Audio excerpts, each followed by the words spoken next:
Good day mga Mars! Share ko lang sa inyo ang kaganapan bago umalis ang aking kapatid at mag-fly, butterfly patungang Canada. Sana all. 2 days before nga, bago umalis ang aking kapatid, ay nagtipon-tipon kaming mga timbu, as in timbu katot, para pagsalu-saluhan ng aming simpleng tanghalian.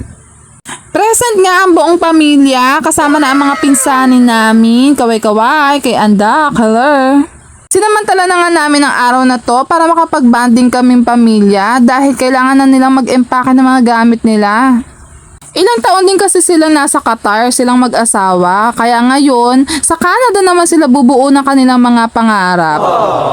O di ba nga, sabi nga sa kasabihan, kapag may dream, may come true.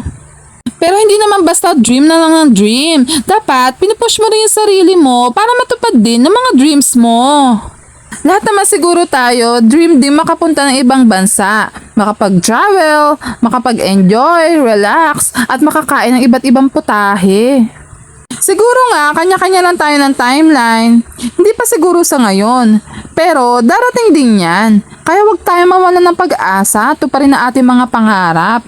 Hindi ko lang nasasabi sa kapatid ko pero sobrang proud ako sa kanya dahil napakalakas ang loob niyan.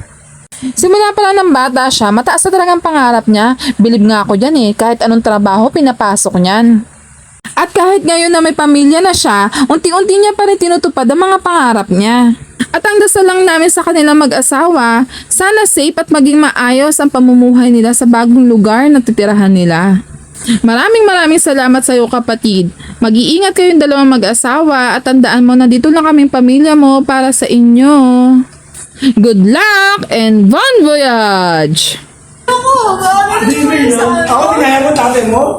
Ganun na ako, pangit ka, pangit ako. Babalik nga ako mamaya Dali mo si nanay. Hindi mo po ba?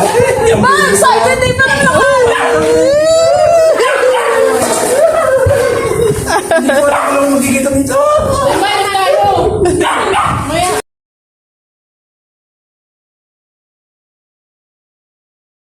Hanggang dito na lang mga Mars. Salamat sa panonood. Babu!